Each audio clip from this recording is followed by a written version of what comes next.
எனக்கு மட்டும் ஏன் தான் இது மாதிரிலாம் நடக்குதோ தெரியல. நான் ஒன்று நினச்சா அது ஒன்று நடக்குது. தண்ணி வந்து ஊற்றிக்கலாம். காரத்துக்கு பச்சை மிளகாய். அது கல் இருக்கும், அதனால இது மாதிரி வந்து அரிசி எடுத்துக்கணும். ஆமா, சூப்பர். வெண்ணெய் புட்டு சொன்னா ஒண்ணு சூப்பரா வெண்ணெய் புட்டு ரெடி ஆயிடுச்சு ஃப்ரெண்ட்ஸ். ஹாய் ஃப்ரெண்ட்ஸ், இன்னைக்கு மார்னிங் ரொட்டீன் vlog தான் ஃப்ரெண்ட்ஸ் பார்க்க போறீங்க. ஸோ நேற்றே வந்து பார்த்தீங்கன்னா வீடியோ போடல. நிறைய பேர் ஏன் வீடியோ போடல, இப்போலாம் நீங்கள் ஒழுங்காகவே வீடியோ போட மாட்டீங்கன்னு சொல்லிட்டு கேட்டிருந்தீங்க. கொஞ்சம் வீட்டு வேலை நடக்கிறதுனால பேபி ரொம்ப பிஸி அங்கேயே போயிடுறாரு ஃப்ரெண்ட்ஸ். அதனால வந்து பார்த்தீங்கன்னா வீடியோ எதுவும் போட முடியல. கண்டிப்பாக வந்து டெய்லியும் போட ட்ரை பண்ணுறோம். நாங்கள் ட்ரை பண்ணினே தான் ஃப்ரெண்ட்ஸ் இருக்கோம். ஆனால் வந்து எனக்கு ஒரு நாள் விட்டு போயிடும். ஆமாம், மாசத்துல ஒரு 4-5 நாள் வந்து பார்த்தீங்கன்னா கட் அடிச்சிடும். மாமா ஹாய் சொல்லுமா. ஹாய் சொல்லு. ஹாய் வாய் தான் சொல்லுமா. ஹாய் ஜெஷிதா. ஹாய் ஃப்ரெண்ட்ஸ் சொல்லு. ஹாய் ஃப்ரெண்ட்ஸ் சொல்ல மாட்டேன். அவ்வளவுதான் ஃப்ரெண்ட்ஸ், போய் பார்க்கலாம் என்ன பண்றோம்னு. ஆமா வாங்க ஃப்ரெண்ட்ஸ், மார்னிங் ஃபர்ஸ்ட் பிரேக்ஃபாஸ்ட் வந்து செஞ்சிடலாம். அது வந்து பாத்தீங்கன்னா சப்பாத்தி தான் செய்ய போறோம் ஃப்ரெண்ட்ஸ். சப்பாத்தி செஞ்சுட்டு காலிஃபிளவர்லாம் வாங்கிட்டு வந்தேன்னா இதை வச்சு நம்ம வந்து குருமா செய்யலாம். இன்னைக்கு ஒயிட் குருமா தான் வந்து செய்ய போறோம். எப்பயுமே வந்து பாத்தீங்கன்னா கரம் மசாலா அப்புறம் மிளகாத்தூள் எல்லாம் போட்டு காரசாரமா பண்ணுவேன். இன்னைக்கு வந்து ஒயிட் குருமா பண்ணலாம். அதுக்கான தேவையான சப்பாத்தி ஒயிட் குருமா. ஆமா சார், கேரட் வாங்கிட்டு வந்தேன், பீன்ஸ் வாங்கிட்டு வரல பேபி. இப்ப நான் கடைக்கு போய் வாங்கிட்டு வரணுமா? பீன்ஸும் முந்திரி பயிரும் வாங்கிட்டு வர. 2 பாக்கெட் முந்திரி பயிர் வாங்கிட்டு வந்தாரு ஃப்ரெண்ட்ஸ். ஒரு பாக்கெட் இவளே வந்து எல்லாத்தையும் சாப்பிட்டு காலி பண்ணிட்டா. முந்திரின்னு கேட்டு சாப்பிடுதானே நீ? ஆமா ஆமா. அதனால நீங்க 2 பேரும் ஷாப்பிங் போயிட்டு வாங்க. அதுக்குள்ள நான் சப்பாத்தி மாவெல்லாம் பேசிட்டு காய்கறி எல்லாம் கட் பண்ணி வைக்கிறேன். ஓகே, நீங்க வாங்கிட்டு வந்ததான் சமைக்க முடியும் ஃப்ரெண்ட்ஸ். பேபி கடைக்கு போயிட்டு பீன்ஸ் வந்து வாங்கிட்டு வந்துட்டாரு. அதுக்குள்ள வந்து பாத்தீங்கன்னா நான் வெங்காயம் தக்காளி எல்லாம் வெட்டி வச்சுட்டு காலிஃபிளவர்லாம் வந்து பாத்தீங்கன்னா கிளீன் பண்ணி வச்சுட்டேன் ஃப்ரெண்ட்ஸ். அவ்வளவு பேர் காலிஃபிளவர்ல கொஞ்சோண்டு மட்டும் எடுத்திருக்கேன். போதுமா? அது போதும். இது வந்து பாத்தீங்கன்னா நம்ம 65ல கோபி மஞ்சூரியன் அது மாதிரி ஏதாவது ஸ்நாக்ஸ் பண்ணி சாப்பிடலாம், டேஸ்டா இருக்கும்ல. சரி, அப்படி இல்லைன்னா இது அப்படியே வச்சுன்னா இன்னொரு நாளைக்கு வரும். காலிஃபிளவர் குருமா மட்டும் வைக்கலாம், நல்லா இருக்கும். ஆமா, அது வந்து பாத்தீங்கன்னா ஒரு காலிஃபிளவர் எடுத்தா 40 ரூபாய் ஃப்ரெண்ட்ஸ். எந்த காலிஃபிளவர் எடுத்தாலும் அதே ரேட் தான். சும்மா நான் ஃபர்ஸ்ட் கையில எடுத்து வச்சிருந்தேன். எவ்வளவுன்னு கேட்டா 40 ரூபாய். ஒரு பீஸ் தான் வந்து கணக்குன்னு சொன்னாங்களா, அதனால பெருசா எடுத்து 2 நாள் வச்சு சாப்பிட வேண்டியதான். சரி வந்து தான் செய்யுது அவனுக்கு. குருமா செய்யறதுக்கு எண்ணெய் ஊத்திக்கலாம். எண்ணெய் வந்து காஞ்சிடுச்சு. இதுல பட்டை வகையெல்லாம் சேர்த்துக்கலாம். இது கூட கருவேப்பிலை, பச்சை மிளகாய், வெங்காயம். கருவேப்பிலை எண்ணெயில போடும்போது அது ஃப்ளேவர் நல்லா இருக்கும். கொஞ்சம் பொரிஞ்சதுனால தான் போட்டேன். இது வந்து நல்லா வதக்கிடலாம். இப்போ இதில் நம்ம வந்து ஒயிட் குருமால நம்ம கரம் மசாலாலாம் எதுவுமே போட போகிறது கிடையாது. அதனால ஓல் ஸ்பைசஸ் வந்து சேர்த்துருக்கேன். ஸோ அதுவே வந்து நல்ல வாசனையாக இருக்கும். கரம் மசாலாலாம் சேர்க்க மாட்டேன்ல. ஆமாம். வெங்காயம் வந்து பார்த்தீங்கன்னா நல்லா வதங்கிடுச்சு. இது கூட இஞ்சி பூண்டு பேஸ்ட் தட்டி வச்சுருக்கேன், அதையும் சேர்த்துக்கலாம். நான் எப்பவுமே இஞ்சி பூண்டு வந்து பார்த்தீங்கன்னா ஃப்ரெஷ்ஷாகவே தட்டி சேர்த்துக்கேன். மிக்சிலாம் வந்து போட்டு அரைச்சிலாம் ஸ்டோர் பண்ணிலாம் வைக்க மாட்டேன். அப்படியே ஃப்ரெஷ்ஷாக தட்டி போட்டுற வேண்டியதான். ஆமாம், நல்லா வாசனையாக நல்லாயிருக்கும். ஃப்ரெண்ட்ஸ், தக்காளி 1 கட் பண்ணி வச்சுருக்கேன், அதையும் சேர்த்துடுறேன். தக்காளி சேர்த்து நல்லா வதக்கிடலாம். இப்போ நார்மலா இருந்ததுன்னா நான் தக்காளி வதங்கிறது கொஞ்சமா மஞ்சத்தூள் வந்து போடுவேன். இப்போ மஞ்சத்தூள்லாம் எதுவும் போட தேவைன்னா நம்ம ஒயிட் குருமா பண்ண போடுறோம். சரி, ஒயிட் குருமா தான். ஆனா இதுல மட்டும் மஞ்சள் பொடி போட்டு வச்சிருக்கேன். மறந்துட்டு போட்டேன் பேபி. இது ஒன்றும் பிரச்சனை இல்லை. மஞ்சள் பொடி போட்டு உப்பு போட்டு தண்ணியில சுடு தண்ணி போட்டு கொதிக்க வச்சு எடுத்துருக்கோம் ஃப்ரெண்ட்ஸ். இதுல இருந்து கிருமிலாம் வந்து போகிறதுக்காக. பூச்சிலாம் வேற இருக்கும், அதெல்லாம் வந்து இதுவாயிடும். நல்லா வந்து சுடுதண்ணில கொதிக்க வச்சுட்டு தண்ணியில வந்து அலசி போட்டிருக்கேன். இப்போ காய் என்ன எடுத்துருக்கேன்னா கேரட்டு, பீன்ஸ், உருளைக்கிழங்கு, அதுக்கப்புறம் காலிஃபிளவர். மறந்துட்டியா? மறந்துட்டாமா. எல்லாமே வந்து பாத்தீங்கன்னா தக்காளி கூட சேர்த்துடலாம் ஃப்ரெண்ட்ஸ். அப்படியே வதக்கிட்டோமா காய் வேகும். பரவாயில்ல, நிறைய காய் சேர்த்துருக்கேன். நல்லது இல்ல? சப்பாத்தி கூட அப்படியே வந்து காய் வச்சு சாப்பிடும்போது நல்ல டேஸ்டா இருக்கும் ஃப்ரெண்ட்ஸ். எனக்கு ரொம்ப பிடிக்கும். அது மட்டும் இல்லை, இப்போ நான் டயட் இருக்க போறேன். எத்தனை தடவை தான் இந்த டைலாக் நான் சொல்லி வந்து பார்த்தேன்னா கண்டினியூவே பண்ண முடியல ஃப்ரெண்ட்ஸ். வெயிட் ஏறிக்கிட்டே தான் இருக்கு, குறையிற மாதிரி தெரியல. நேற்று ஒரு ரீல்ஸ் வந்து பண்ணிருந்தேன், அந்த சாரி கட்டி. அது ஒரு 30 டேக்கு மேலே போயிருப்போம் ஃப்ரெண்ட்ஸ். ஏன்னா எனக்கு அன்கம்ஃபர்டபுளாக தான் இருந்தது. நல்லா வெயிட் போடுறது, தொப்பு இப்படி இந்த பஸ் வந்து நிற்குது முன்னாடி. நான் கூட மாசமா இருந்து ரீல்ஸ் பண்ற மாதிரி இது கை நிறைய வலையில் வேற போட்டு இருக்கிறதுனால. ஸோ கண்டிப்பாக வந்து வெயிட் குறைக்கணும். நிறைய பேர் கமெண்ட்ஸ் கூட ஒரு 2 பேர் கமெண்ட் பண்ணியிருந்தாங்க, சரியா நீங்கள் வெயிட் போட்டிங்களோ, கொஞ்சம் வெயிட் குறைச்சா நல்லா இருக்குன்னு சொல்லிட்டு. வெயிட் குறைக்கணும் ஃப்ரெண்ட்ஸ். அப்போதான் நமக்கு ஒரு செல்ஃப் கான்ஃபிடென்ட் வந்து பார்த்தீங்கன்னா வரும். உப்பும் வந்து பார்த்தீங்கன்னா இதில் சேர்த்துக்கலாம். காய் நல்லா வதங்கும். குருமாவை பொறுத்த அளவுக்கு காயை வந்து வதக்கி வேக வைக்கிறத விட தண்ணியில வேக வச்சாலே நல்லா இருக்கும், டேஸ்டா இருக்கும். ஸோ ஏன்னா காய் அப்படியே சுருண்டு போகாத நமக்கு அப்படியே ஃப்ரெஷ்ஷா வெந்து கிடைக்கும். அப்போ வந்து டேஸ்ட்டும் நல்லா இருக்கும் சாப்பிட. லைட்டா வதக்கிட்டு தண்ணி ஊத்திக்கலாம் இப்போ. ஆமா, அவ்வளவுதான் ஃப்ரெண்ட்ஸ். இதுல வேற எதுவுமே நம்ம சேர்க்க போறது கிடையாது. நல்லா காய் சூப்பரா வதங்குது. தேவையான அளவுக்கு தண்ணி வந்து ஊத்திக்கலாம். காரத்துக்கு பச்சை மிளகாய். ஓஹோ, ஒரு பச்சை மிளகாய் சேர்த்துருக்கேன்ல, இப்ப கொஞ்சம் தேங்காய்லாம் அரைக்கும் போது அதுல ஒரு பச்சை மிளகாய் சேர்த்து அரைச்சி போட்டுக்கலாம். ஓகே.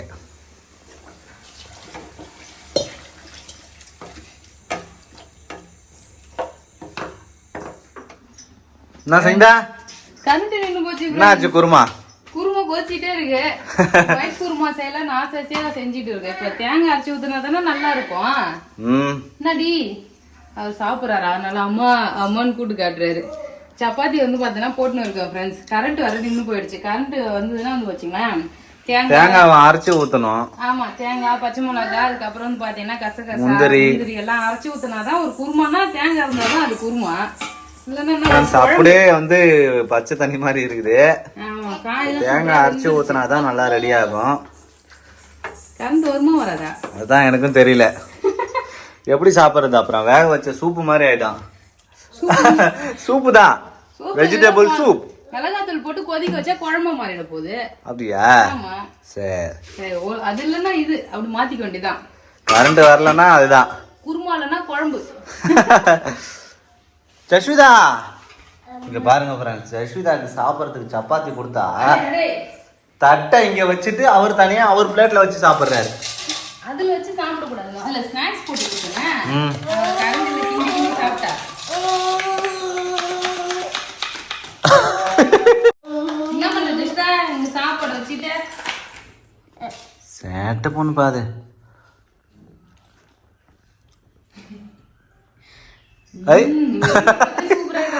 சப்பாத்தி வாயில வைக்கவே இல்லை, அதுக்குள்ள சூப்பரா இருக்குன்றாரு. குருமா வந்து பாத்தீங்கன்னா சூப்பரா அந்த காயெல்லாம் வெந்துருச்சு இல்லையா? இப்ப வெந்து முடிச்ச பிறகு வந்து பாத்தீங்கன்னா காரத்துக்கு ஏற்ப மாதிரி பச்சை மிளகாய், ஒரு 4-5 முந்திரி, தேங்காய், அப்புறம் கசகசா அதெல்லாம் எடுத்து வச்சுக்கிறேன் அரைக்கலாம்னு சொல்லிட்டு. பட் கரண்ட் கான்ஃபரன்ஸ் இல்ல. சோ பாருங்க, இதுதான் வந்து அரைக்க வேண்டிய பொருள். இதெல்லாமே அரைச்சி ஊத்தி லைட்டா கொதிக்க வச்சதா சூப்பரா நம்ம ஒயிட் குருமா வந்து ரெடி ஆயிடும். இப்போ ஒயிட் குருமாவை நான் குழம்பா மாத்த போறேன். அதை எப்படி பண்றேன்னு பாருங்க. அவ்வளவுதான் ஃப்ரெண்ட்ஸ், எல்லாம் வெந்துருச்சு. இப்ப கொஞ்சோண்டு மசாலா போட்டு நல்லா வேக வச்சுட்டா ஆமா குழம்பு ரெடி ஆயிடும். ஒரு 10 நிமிஷம் 5 நிமிஷத்துல கரண்ட் வந்துருன்னா பரவாயில்ல. இன்னும் 1 ஹவருக்கு மேல கரண்ட் வரது சொல்றாங்க. அதனால நம்ம மசாலா போட்டு கொதிக்க வச்சிடலாம். கொதிக்க வச்சு சாப்பிடலாம். ஆமா, இதுக்கு மேல வெயிட் பண்ண முடியாது நம்மளால. நானும் ஒரு 10 நிமிஷமா வெயிட் பண்ணி பார்த்தேன் ஃப்ரெண்ட்ஸ். அடுப்பு ரொம்ப ஸ்லோவா வச்சு. என்னம்மா போதும், நிறைய போடு. குழம்பு தூள் வந்து சேர்த்துக்கிறேன் ஃப்ரெண்ட்ஸ். குழம்பு தூள் சேர்த்து குழம்பா மாத்தியாச்சு ஃப்ரெண்ட்ஸ். கரம் மசாலாவும் கொஞ்சம் சேர்த்துடலாம் ஃப்ரெண்ட்ஸ். அப்போதான் நல்லா வாசனை வேலையை ஒரு சிக்கன் கிரேவி மாதிரி இருக்கும். சரி, இப்போ இதுல இன்னும் உங்களுக்கு திக்னஸ் வந்து வேணும்னா இதுல வந்து பாத்தீங்கன்னா கடலை மாவு இல்லைன்னா கார்ன்ஃபிளவர் மாவு லைட்டா வந்து கரைச்சி ஊத்திக்கலாம். கரைச்சி ஊத்தினா இந்த திக்கா வந்து பாத்தீங்கன்னா வந்துரும். ஸோ நம்ம ஆல்ரெடியே சுண்ட வச்சுட்டு நான் தண்ணியெல்லாம் கொஞ்சம் திக்கா தான் இருக்கு. இதுக்கு மேலேயும் திக்னஸ் வேணாம். இந்த மிளகாத்தூள் பச்சை வாசனை போற வரைக்கும் மூடி போட்டு நல்லா கொதிக்க வச்சிடலாம் ஃப்ரெண்ட்ஸ். ஜெஷிதா எப்படிமா இருக்கு? Wow wow. அப்புறம் வந்து பாத்தீங்கன்னா சப்பாத்தி சுட்டுட்டேன். நம்ம குழம்பு வந்து பாத்தீங்கன்னா ரெடி ஆயிடுச்சு. வெஜிடபிள் குழம்பு. ஏன் எனக்கு மட்டும் இப்படி எல்லாம் நடக்குதுன்னே தெரியலன்னு புலம்பிட்டு இருக்கு ஃப்ரெண்ட்ஸ். சரிங்களா? எனக்கு மட்டும் ஏன் தான் இது மாதிரிலாம் நடக்குதோ தெரியல. நான் ஒண்ணு நினைச்சா அது ஒண்ணு நடக்குது. என்ன பண்றது? நம்ம ஒண்ணு நினைச்சா அது நடக்குது. ஆமா, ஆசையா சப்பாத்தி குருமா செய்யலாம்னு சொல்லிட்டு கடைசியில செய்ய முடியாத போச்சு. சரி, சாப்பிட்டோமா? சரி, எப்படி இருந்தாலும் அட்ஜஸ்ட் பண்ணி சாப்பிட்டாகணும். நல்லா இருக்குதா நல்லா இல்லையா எனக்கு தெரியாதுப்பா. பொண்ணு சொல்ற மாதிரி சூப்பர் சொல்லி சாப்பிடணும். சரி, ஜெஃப்டா அம்மா சப்பாத்தி எப்படி இருக்கு? சூப்பர். என்ன வேணும்? டிவி போட சொல்லி அழுதுன்னு இருக்காங்க. ஆமா ஃப்ரெண்ட்ஸ், கரண்ட் இல்ல, டிவி கேக்குறேன். குத்துட்டு யானை யானைன்றது யானை கரண்ட் இல்லையடி தங்கம். சரி அவ்வளவுதான் ஃப்ரெண்ட்ஸ், சாப்பிட வந்து ஸ்டார்ட் பண்ணியாச்சு. நான் வந்து பாத்தீங்கன்னா 2 சப்பாத்தி எடுத்துட்டு நிறைய காய் வச்சிருக்கேன் சாப்பிடுறதுக்காக. ஓகே, இன்னையில இருந்து டயட் ஃபாலோ பண்றோம். சரி இன்னும் ஒரு 30 நாள் கழிச்சு எப்படி இருக்கு ரிசல்ட் சொல்றேன். இதை நீ எத்தனை தடவைமா சொல்லுவேன்னு கேட்பாங்க. அப்புறம் இதான் நியூ இயர் ரெசல்யூஷன் மாதிரிதான் அப்பப்போ எடுத்து அப்பப்போ மறந்து போயிடுறேன் ஃப்ரெண்ட்ஸ் நானு. சரி இப்போ வந்து சாப்பிடலாம். சூப்பரா இருக்கு ஃப்ரெண்ட்ஸ் சப்பாத்தி. இதுல மட்டும் அந்த தேங்காய் அரைச்சி ஊற்றி வச்சிருந்தோம்னா வச்சுக்கோங்களேன் இன்னும் நல்லா இருந்திருக்கும். இன்னும் நல்லா இருந்திருக்கும். குழந்தைங்களாம் விரும்பி சாப்பிடுவாங்க. ஏன்னா மிளகாத்தூள் காரம் இல்லாம நம்ம ஒயிட்டா வைக்கும் போது குழந்தைங்களாம் நல்லா விரும்பி சாப்பிடுவாங்க. நார்மலாவே குட்டி பொண்ணு சப்பாத்திலாம் ரொம்ப பிடிக்கும். அந்த மாதிரி காய்கறியோட கொடுத்தா அவன் நல்லாவே சாப்பிடுவான். அவ்வளோதான் ஃப்ரெண்ட்ஸ். கரண்ட் வந்து பார்த்தீங்கன்னா 11 மணிக்கு மேலே தான் ஃப்ரெண்ட்ஸ் வந்தது. வந்து கொஞ்ச நேரத்துல வந்து பார்த்தீங்கன்னா ஆஃப் ஆயிடுச்சு. இந்த துணிலாம் வந்து பார்த்தீங்கன்னா நான் காலையில துவைச்சி போட்டேன். துவைச்சி போட்டா காய போடாம வச்சிருக்கேன். இப்பதான் காய வைக்கணும்னு சொல்லிட்டு இருக்கேன். மாவு வந்து அரிசி ஊற வச்சேன் ஃப்ரெண்ட்ஸ் இட்லிக்கு அரைக்கலாம்னு சொல்லிட்டு. கடைசியில் கரண்ட்டே வந்து பார்த்தீங்கன்னா ஒழுங்காகவே வரமாட்டேது. வந்து நின்று போகுது. இப்போ தான் கரண்ட் இன்னும் மறுபடியும் வந்துடுச்சு. ஸோ துணி காய வச்சுட்டு போயிட்டேன். நம்ம இட்லிக்கு மாவு அரைக்கலாம். ஓகே ஃப்ரெண்ட்ஸ், துணிலாம் காய வச்சுட்டு வந்துட்டேன். கரண்ட் நிற்கிறதுக்காட்டி இட்லி மாவு அரைச்சி போட்டுடணும் ஃப்ரெண்ட்ஸ். ஊருக்குலாம் போயிட்டு வந்தேன் இல்லையா, அதுலேருந்தே இட்லி மாவே அரைச்சி போடல. டெய்லியும் வந்து பார்த்தீங்கன்னா ஏதாவது ஒன்று வித்தியாசமா இந்த மாதிரி சப்பாத்தி செஞ்சுட்டு இருக்கோம். அப்படி இல்லைன்னா கடையில் இட்லி மாவு வாங்கி சிம்பிளாக வந்து பார்த்தீங்கன்னா முடிச்சாச்சு ஃப்ரெண்ட்ஸ். இன்னைக்கு இட்லி மாவு அரைச்சே போடணும்னு சொல்லிட்டு காலையில ஊற வச்சாச்சு. நல்லா ஊறிடுச்சு ஃப்ரெண்ட்ஸ். அரிசி நல்லா ரேஷன் கடை அரிசி தான் சூப்பரா இருக்கு பாரு. ரேஷன் அரிசி ரேஷன் அரிசி தான். ஆமா, நான் எப்பவுமே ரேஷன் அரிசியில வந்து போட்டுருவோம் ஃப்ரெண்ட்ஸ். இப்போ வந்து பாத்தீங்கன்னா அஞ்சு படி வந்து பாத்தீங்கன்னா நமக்கு அரிசி 5 படி அரிசி. அதுக்கு வந்து 1 படி தலை வெட்டி வந்து பாத்தீங்கன்னா உளுந்து சேர்த்திருக்கேன். தோல் உளுந்து அதெல்லாம் கிளீன் பண்ணி அரைக்கணும். இப்போ அரிசி உளுந்து ஊற வச்சதை பார்த்த உடனே வந்து பாத்தீங்கன்னா எனக்கு ஒரு ஸ்நாக்ஸ் வேணும்னு சொல்லிட்டு ஆசையா வந்துருச்சு ஃப்ரெண்ட்ஸ். வெண்ணெய் போட்டு பரவாயில்ல, கரெக்டா கண்டுபிடிச்சிட்டேன். நான் எப்பயுமே வந்து பாத்தீங்கன்னா இது மாதிரி ஊற வைக்கும் போது தான் செஞ்சு கொடுப்பேன். ஸ்பெஷலா அதுக்குன்னு ஊற வச்சு செய்யறதை விட இது மாதிரி இட்லிக்கு அரிசி ஊற வைக்கும் போது இதுல அப்படியே கொஞ்சமா அள்ளி போட்டு செஞ்சுட்டு அப்படியே ஈஸியா வேலை முடிஞ்சிடும். அப்படியே ஸ்நாக்ஸ் வேற லெவலா இருக்கும் ஃப்ரெண்ட்ஸ். இப்போ வந்து வெண்ணெய் போட்டு தான் செய்ய போறேன். அதுக்கு அரிசி வந்து அரைச்சிக்கிறேன். ரேஷன் அரிசி இல்ல ஏதாவது கல் இருக்கும், அதனால இது மாதிரி வந்து அரிசி எடுத்துக்கணும். ஆமா, அரிசி எடுத்துட்டோம்னா கல்லுலாம் எதுவும் இருக்காது. இப்போ ஃபுல்லாவே இது மாதிரி அரைச்சிடணும். நம்ம இட்லிக்கு போறதுக்கு முன்னாடி வந்து பாத்தீங்கன்னா மண்ணெல்லாம் இல்லாம எடுக்கணும். ஆமா, கல்லுலாம் அடியில நின்னுடும். இந்த மாதிரி கையால் லைட்டா எடுக்கணும். அரிசி வந்து பாத்தீங்கன்னா கல் இல்லாம அரிசி எடுத்துட்டேன். இப்ப அரைக்கலாம் ஃப்ரெண்ட்ஸ். இப்போ நிறைய பேர் வந்து பாத்தீங்கன்னா உளுந்து முன்னாடி போட்டு அரைப்பாங்க. நான் வந்து அரிசி முன்னாடி போட்டு அரைக்கிறேன். ஏன்னா தோல் உளுந்து எடுத்துருக்கேன்ல, இந்த தோல் எடுக்கணும். இது எடுக்கிறதுக்கே கொஞ்சம் லேட் ஆகும். அதனால அரிசியை போட்டுக்கிறேன். அதுக்குள்ள அரிசி வந்து பாத்தீங்கன்னா அரைஞ்சே முடிஞ்சு 2 வாரம் போடுவேன் நானு. 2 வாரலுமே வந்து பாத்தீங்கன்னா அரைச்சிடுவேன் இந்த உளுந்து கழுவுறதுக்கு. உளுந்து வந்து பாத்தீங்கன்னா தோல் இல்லாத எடுக்கணும் ஃப்ரெண்ட்ஸ். அது எடுக்கிறது வந்து பாத்தீங்கன்னா ஒரு டாஸ்க் தான். நல்லா கழுவி எடுக்கணும். ஆமா, 20 கிலோ போல உளுந்து வந்து எங்க அம்மா வாங்கி வச்சுக்குவாங்க. நான் எனக்கு வந்து கொடுத்துருவாங்க. எப்பயுமே காலியான உடனே போய் மறுபடியும் எடுத்துட்டு வந்துடுவேன். ரொம்ப நல்லது பேபி. சரி சரி. முழு உளுந்த விட அரிசி போட்டுக்கலாம். தண்ணி ஊத்திட்டேன்.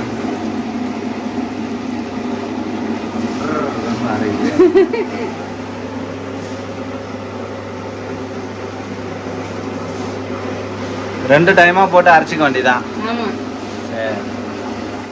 ஃப்ரெண்ட்ஸ், இட்லிக்கு வந்து பாத்தீங்கன்னா மாவு அரைச்சாச்சு. ஆஃப் பண்ணிட்டு பேசுறேன், ஏன்னா ஒண்ணுமே கேட்காது. ஆமா, இட்லி மாவு வந்து பாத்தீங்கன்னா அரைச்சிட்டேன் ஃப்ரெண்ட்ஸ். இங்க பாருங்க ரெடி ஆயிடுச்சு. ஆமா, 2 வரலாம் போட்டு அழகா அரைச்சாச்சு.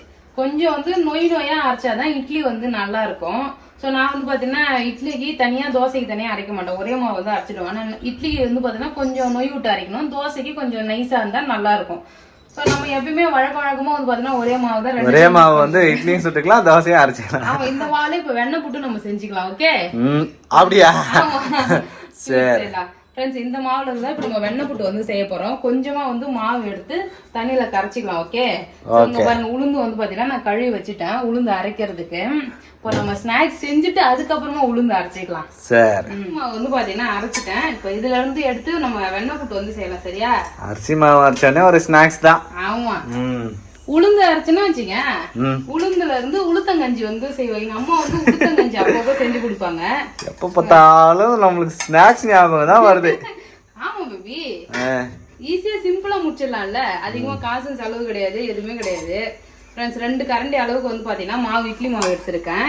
வெறும் அரிசி மாவு ஃப்ரெண்ட்ஸ், உளுந்து சேர்க்கல, உப்புலாம் எதுவுமே சேர்க்கல. வெறும் அரிசி மாவு அரைச்சி எடுத்திருக்கேன். இதுல அப்படியே தண்ணி கொஞ்சமா விட்டு கரைச்சிக்கலாம். ஏன்னா இவ்வளவு கட்டியா தண்ணியில ஊத்தி வேக வைக்கும் போது ரொம்ப கட்டி ஆயிடும். அதனால கொஞ்சம் தண்ணி விட்டுக்கலாம். ஓகே, சரி. ரவுண்டு மாவு தானே இருக்கு, வெந்ததுன்னா நிறைய வந்துடும். அதனால இதுவே திட்டமா இருக்கணும் 3 பேருக்கும். சரி, இந்த சைடு வந்து பாத்தீங்கன்னா வெண்ணெய் புட்டை வேக வைக்கிறதுக்கு தண்ணி ஒலா போட்டிருக்கேன். இதுல நம்ம கடலை பருப்பு வந்து கழுவி போட்டுக்கலாம். கடலைப்பருப்பு தான் இதில் டேஸ்ட்டு அல்டிமேட்டாக இருக்கும். அதனால கடலைப்பருப்பு போட்டுக்கலாம். ஆமாம், ஊற வச்சு சேர்த்துக்கலாம், இல்லை அப்படியே சேர்த்தாலும் இப்போ துவரம்பருலாம் சாம்பாருக்கு வேகுதுல்ல, அது மாதிரி கடலைப்பருப்பு வந்துடும். இப்போ முக்கியமாக கடலைப்பருப்பு வேகணும். வெந்த உடனே அரிசி மாவு ஊற்றி கிண்டிட வேண்டியதான், ரெடி ஆகிடும் உடனே. ஆமாம், இதை நான் நிறைய டைம் செஞ்சுருக்கேன் ஃப்ரெண்ட்ஸ். இந்த ரெசிபி வீடியோவே வந்து போட்டிருக்கேன். யாராருக்கும் தெரியும் சொல்லிட்டு கமெண்ட் பாக்ஸில் கமெண்ட் பண்ணுங்க. கடலைப்பருப்பு வேக வச்சேன் இல்லையா, அங்கே பாருங்க ஃப்ரெண்ட்ஸ், சூப்பராக வெந்துடுச்சு. ரொம்ப குழைய வேகணும்னு கிடையாது, ஒரு 3/4 பதம் வெந்தால் போதும். இப்போ வந்து பார்த்தீங்கன்னா இந்த தண்ணியில் நம்ம கரைச்சி வச்சுருக்கோம் இல்லையா அரிசி மாவு, இதை வந்து கொஞ்சம் கொஞ்சமாக ஊற்றி கிண்டி வேண்டியதான். சீக்கிரமா வெந்துருமா? அரிசி மாவுலாம் வெந்து நல்லா கட்டியா வரணும் ஃப்ரெண்ட்ஸ். இப்போ தண்ணியாக இருக்குல்ல, நல்லா வெந்து திக்காக. அரிசி மாவு வந்து பார்த்தீங்கன்னா வெந்து ஓரளவுக்கு திக்காக ஆகிடுச்சு. இங்கே பாருங்க ஃப்ரெண்ட்ஸ், இப்போ வந்து நம்ம வெல்லம் கரைச்சி வச்சுருக்கோம், அதையும் சேர்த்துடலாம்.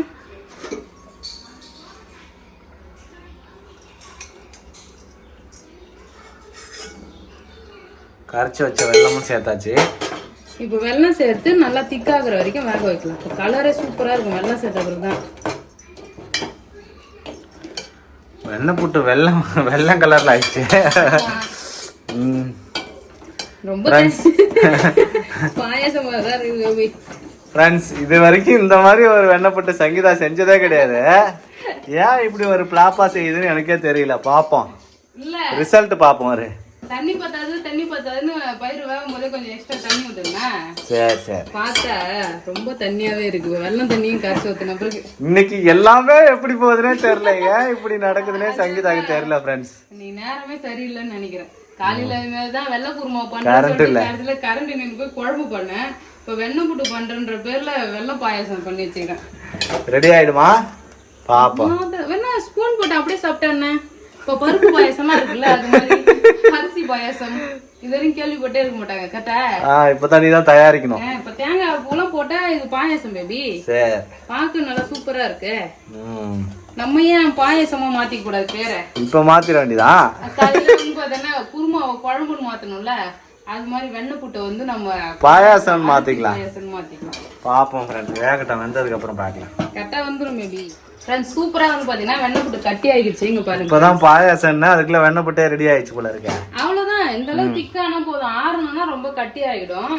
வேக வேக வந்து பாத்தீங்கன்னா திக்கா ஆயிடும் ஃப்ரெண்ட்ஸ். சூப்பரா ரெடி ஆயிடுச்சு வெண்ணெய் புட்டு. கடலை பருப்பு பாத்தியா எவ்வளவு பெருசு பெருசா வெந்துருச்சு. ஆமா, இப்போ வந்து பாத்தீங்கன்னா ஃபைனல் டச் வந்து முடிச்சுக்கலாம். ஏலக்காய் 2 ஏலக்காய் தட்டி வச்சிருக்கேன், சேர்த்திருக்கேன். தேங்காய் வந்து துருவன தேங்காய் வந்து சேர்த்துலாம் ஃப்ரெண்ட்ஸ். இப்பதான் நல்லா வாசனையா வருது வெண்ணெய் புட்டு வாசனை. பூ போட்டு மிக்ஸ் பண்ண பிறகு நல்லா சூப்பரா இருக்கும். அவ்வளவுதான் ஃப்ரெண்ட்ஸ், அடுப்பு ஆஃப் பண்ணிடலாம். சூப்பரா ரெடி ஆகிடுச்சு. இப்போ இது என்ன பண்ணணும்னா ஒரு பாத்திரத்துக்கு மாத்திடணும் ஃப்ரெண்ட்ஸ். தட்டுல போட்டா சீக்கிரமா ஆறும், அதனால தட்டுல போட்டுக்கிறேன் ஃப்ரெண்ட்ஸ். ஆறுன பிறகு சாப்பிட்டாதான் நல்ல டேஸ்டா இருக்கும். அதனால வந்து ஆறட்டும். ஒரு கிண்ணம் தட்டுன்னு சொல்லிட்டு நம்ம சாப்பிட்றதுக்கு என்ன மாதிரி பாத்திரம் வேணுமோ அதுல வந்து ஊத்தி வச்சுக்கலாம். நம்ம கொட்டாங்குச்சியில ஊத்தி வச்சு சாப்பிடுவோம். அப்பெல்லாம் கொட்டாங்கச்சி தான். ஆமா, இந்த கொட்டாங்கச்சி இல்லன்றதுனால தட்டுல அழகா ஊத்தி வச்சுக்கலாம். 3 பேருக்கும் ஆளுக்கு ஒரு தட்டு, 3 தட்டு. ஜஷிதாக்கு குட்டி தட்டா? ஆமா. சரி. அவ்வளவுதான் ஃப்ரெண்ட்ஸ், இது ஆறட்டும். வெண்ணெய் புட்டுங்க பாருங்க, சூப்பரா ரெடி ஆயிடுச்சு ஃப்ரெண்ட்ஸ். வெண்ணெய் புட்டுல ஃப்ரெண்ட்ஸ் சூப்பர் வெண்ணெய் புட்டு சொன்னா சூப்பரா வெண்ணெய் புட்டு ரெடி ஆயிடுச்சு ஃப்ரெண்ட்ஸ். இங்க பாருங்க, நான் உளுந்து அரைக்கவே இல்லை, அதை விட்டுட்டு வெண்ணெய் புட்டு செஞ்சுருக்கேன் ஆர்வமா. சரி, ஆற வச்சு சாப்பிடுவோம். அதுக்குள்ள வந்து பாத்தீங்கன்னா உளுந்து வந்து அரைச்சி கரைச்சி வச்சிடலாம் ஃப்ரெண்ட்ஸ். வெண்ணெய் புட்டுலாம் சூப்பரா ஆறிடுச்சு. பார்க்கவே நல்லா கலர்ஃபுல்லா செம்ம டேஸ்டா இருக்கு ஃப்ரெண்ட்ஸ். நான் சாப்பிட்டுட்டே இருக்காரு. ஆமா, ஜஷிதா அவர் வந்து ஸ்பூன் எடுத்து அவர் சாப்பிடுறாரு, எனக்கு வந்து ஊட்டி விடுறாராம். ஜஷிதா அப்பா குடுமா, அப்பாக்கு அம்மாக்கு எல்லாருக்கும் ஊட்டி விடுமா. அம்மா கூட அப்பா சாப்பிட்டா. சூப்பர். அவ்வளவுதான், சூப்பரா பாத்தீங்கன்னா வெண்ணெய் புட்டு ரெடி பண்ணிட்டேன். இவ சாப்பிட மாட்டா, எனக்கு ஊட்டி விடுறதுக்கு வந்து கேக்குறாரு, ஜாலியா விளையாடிட்டு. அவ்வளவுதான் ஃப்ரெண்ட்ஸ், இந்த வீடியோ பிடிச்சிருந்தா லைக் பண்ணுங்க, ஷேர் பண்ணுங்க, கமெண்ட் பண்ணுங்க. அப்படியே நம்ம சேனலை சப்ஸ்கிரைப் பண்ணாதீங்க, மறக்காம சப்ஸ்கிரைப் பண்ணுங்க. டாடா பாய். என்ன பண்ற ஜெஸ்ட் அம்மாவா கடிக்காத விடு. கழுத்தை திருப்பிடுவா போல, முத்தம் கொடுக்குறன்ற பேர்ல முது பக்கம் போயிடுன்னு நினைக்கிறேன் மூஞ்சி. சரி, குட் கேர்ள். பாய் சொல்லுமா. டாடா பாய். டாடா பாய் சொல்லு. பாய் சொல்லு.